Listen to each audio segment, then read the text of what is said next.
జగన్మోహన్ రెడ్డి మాట్లాడడం జరిగింది. వీరిలో చాలా మందికి సీట్లు గల్లంతవుతాయి అనే విషయాన్ని కూడా వారికి స్పష్టం చేయడం జరిగింది. ముఖ్యంగా మిథున్ రెడ్డి, వైవి సుబ్బారెడ్డి వీరిద్దరూ కూడా సీఎం వద్దకు వెళ్లే ముందే వీరందరినీ పిలిచి బ్రెయిన్ వాష్ చేసి వాళ్ళ సీట్ లేదంటే మాత్రం మాట్లాడకుండా తిరిగి వచ్చేయండి, మీకు వేరే విధంగా ప్రత్యామ్నాయం చూపిస్తామని చెబుతున్న పరిస్థితి అయితే ఉంది.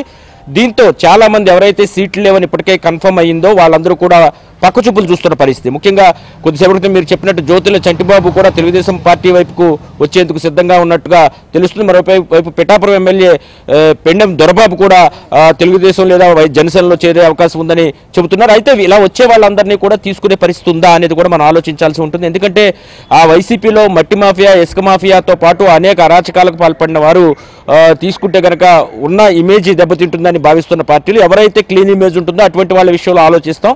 ముఖ్యంగా ఎవరైతే అటు పూర్తి స్థాయిలో ఉండకుండా ఉంటారో కొంత అయిష్టతో అక్కడ కొనసాగుతూ ఉంటారో అటువంటి వాళ్ళ విషయంలో పునరాలోచిద్దామనే ఉద్దేశంతో అయితే పార్టీలు ఉన్నట్టుగా కనిపిస్తున్నాయి. అయితే రీసెంట్గా తీసుకుంటే కనుక ఎమ్మెల్యేలను ముఖ్యంగా 11 మంది ఎమ్మెల్యే స్థానాల్లో ఇన్ఛార్జీలను మార్చిన పరిస్థితి. ఇన్ఛార్జీలు మార్చిన వెంటనే తీవ్రమైన వ్యతిరేకత ఆయా నియోజకవర్గాల్లో ముఖ్యంగా మంగళగిరి కావచ్చు, ఇతర నియోజకవర్గాల్లో కూడా తీవ్రమైనటువంటి అసంతృప్తి జ్వాలలో వచ్చిన పరిస్థితి అయితే ఉంది.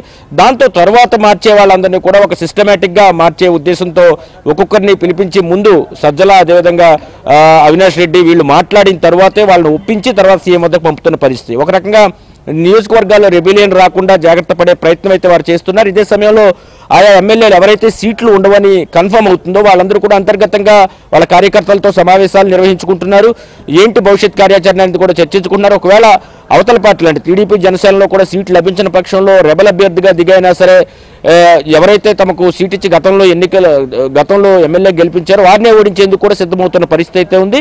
ఇప్పటికే 30 మంది వరకు కూడా ఈ విధంగా పిలిచి వాళ్ళకి సీటు ఉందా లేదా అనే విషయాన్ని స్పష్టత ఇచ్చిన నేపథ్యంలో మరొక 50 మంది విషయంలో కూడా ఇటువంటి మార్పులు చేర్పులు ఉంటాయని చెబుతున్న నేపథ్యంలో వారందరూ కూడా ఎప్పుడు తాడేపల్లి ప్యాలెస్ నుంచి తమకు పిలుపు వస్తుందనే ఆందోళన అయితే వారంతా వ్యక్తం చేస్తున్న పరిస్థితి అయితే ఉంది. మధ్య సమయంలో ఏదైతే కొంతమంది ద్వితీయ శ్రేణి నాయకులు కూడా అంటే ఎవరైతే పూర్తి స్థాయిలో గెలిచే అవకాశం లేదు వాళ్ళకి సీట్ ఇవ్వము అని చెప్పినప్పుడు ద్వితీయ శ్రేణి నాయకులు కూడా టీడీపీ వైపు, అదేవిధంగా జనసేన వైపు వస్తున్న పరిస్థితి అయితే ఉంది.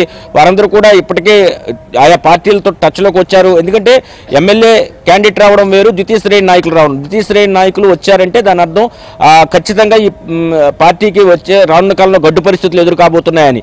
ఎందుకంటే క్షేత్రస్థాయిలో వాళ్లే పనిచేయాలి. రేపు ఎన్నికల్లో క్షేత్రస్థాయిలో ఓట్లు వేయించేది కూడా వాళ్లే. కాబట్టి వాళ్ళే వచ్చేస్తే మనం చూసాం మన మంగళగిరిలో గాని, లేకపోతే ప్రకాశం జిల్లా సంతనూతలపాడులో గాని, గుంటూరు జిల్లా రేపల్లెలో, గుంటూరు జిల్లా తాడికొండలో ఇటువంటి నియోజకవర్గాల్లో కూడా తీవ్రమైన వ్యతిరేకత వచ్చింది. అభ్యర్థులను మారుస్తున్నామని, లేకపోతే ఎమ్మెల్యేలను మారుస్తున్నామని, వాళ్ళని బదిలీ చేస్తా ఉన్నాం. కానీ ప్రకాశం జిల్లాలో సంతనూతలపాడుకు సంబంధించిన వాళ్ళని తీసుకువచ్చి గుంటూరు జిల్లా వేమూరులో ఉన్న మంత్రి మేరుగు నాగార్జునని తీసుకెళ్లి ప్రకాశం జిల్లాకి ట్రాన్స్ఫర్ చేయటం అంటే వీటిల్లో అక్కడుండే కార్యకర్తల్లో తీవ్ర అసంతృప్తి వ్యక్తమైంది.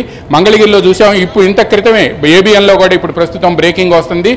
రేపల్లెలో అక్కడ ఉండే 14 ఉపకులాలు ఏవైతే ఉన్నాయో అవన్నీ కూడా తప్పనిసరిగా అక్కడ ఎవరైతే ఎంపీగా ఉండి గత ఎన్నికల్లో పోటీ చేసి ఓడిపోయి ఆ తర్వాత మంత్రిగా, తర్వాత ఎంపీగా ఉన్నారో మోపిదేవి వెంకటరమణకి టికెట్ ఇవ్వాలి, లేని పక్షంలో మాత్రం తామంతా వైఎస్ఆర్ కాంగ్రెస్ పార్టీకి చేయబోము అని చెప్పి తాడేపల్లి ప్యాలెస్కి సమీపంలోనే వాళ్ళు హోటల్లో సమావేశమై నిర్ణయించుకున్నారు. అంటే ఇటువంటి పరిస్థితులు రోజు రోజుకి కూడా పెరుగుతున్నాయి వైఎస్ఆర్ కాంగ్రెస్ పార్టీలో. దాని మీద వైఎస్ఆర్ కాంగ్రెస్ పార్టీ నేతలు ఏమంటున్నారు అంటే మెయిన్గా తీసుకుంటే ఎప్పుడైతే ముఖ్యమంత్రి తన నిర్ణయాన్ని కరాఖండిగా వాళ్ళకి చెప్పారో ఆ వెంటనే ఆగ్రహజ్వాలలు అయితే ఆయా నియోజకవర్గాలు సంతనూతలపాడు కావచ్చు, రేపల్లె కావచ్చు, మంగళగిరి కావచ్చు, ఈ విధంగా అదేవిధంగా తాడికొండలో కావచ్చు. తాడికొండకి మాజీ హోంమంత్రి సుచరితను పంపించడం జరిగింది. అయితే సుచరితకి అది నేటివ్ నియోజకవర్గం అయినప్పటికీ కూడా అక్కడ ఆమె రాజధాని ప్రాంతంలో ఉన్న తీవ్ర వ్యతిరేకత దృష్ట్యా ఆమెను బలిపశువును చేయడానికి అక్కడికి పంపించారనేది ఆమె అన్నాయులు కావచ్చు, ఆమె కార్యకర్తలు కావచ్చు, నాయకులు కావచ్చు అనుకుంటున్న పరిస్థితి. కాబట్టి అక్కడికి ఎట్టి పరిస్థితుల్లో వెళ్ళడానికి వీల్లేదనే అభిప్రాయం అయితే ఆమెకి దగ్గర ఉన్నటువంటి కార్యకర్తలు వ్యక్తం చేస్తున్న పరిస్థితి. మరోవైపు రేపల్లె విషయానికి వస్తే కనుక అక్కడి నుంచి మేరుగు నాగార్జునని తీసుకువెళ్లి సంతనూతలపాడులో వేయడం జరిగింది. అయితే మేరుగు నాగార్జున ఒక స్టేట్మెంట్ కూడా రీసెంట్గా ఇవ్వడం జరిగింది.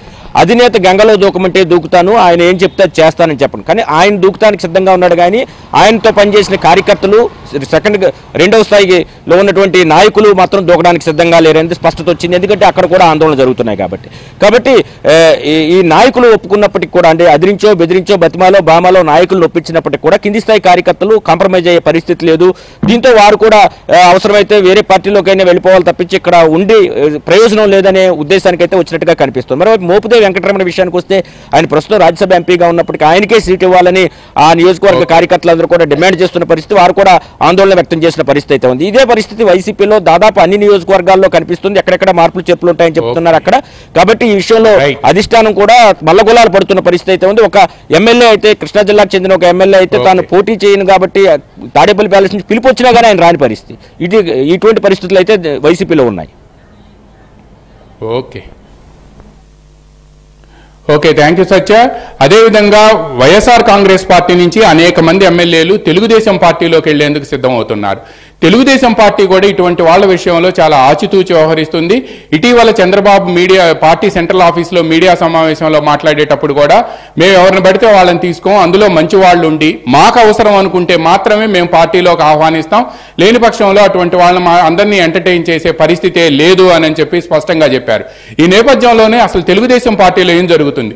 దాదాపుగా 25 నుంచి 30 మంది ఎమ్మెల్యేలు, వైఎస్ఆర్ కాంగ్రెస్ పార్టీ ఎమ్మెల్యేలు తెలుగుదేశంలో కానీ జనసేనలో కానీ వెళ్లేందుకు సిద్ధమవుతున్నారని, ప్రధానంగా తెలుగుదేశంలోకి వెళ్లేందుకు సిద్ధమవుతున్నారని వార్తలు వస్తున్నాయి. ఇంకా చాలా మంది పార్టీ నేతలు కూడా టీడీపీ నేతలతో టచ్లో ఉన్నారు అని కూడా చెప్తున్నారు. అసలు తెలుగుదేశంలో ఏం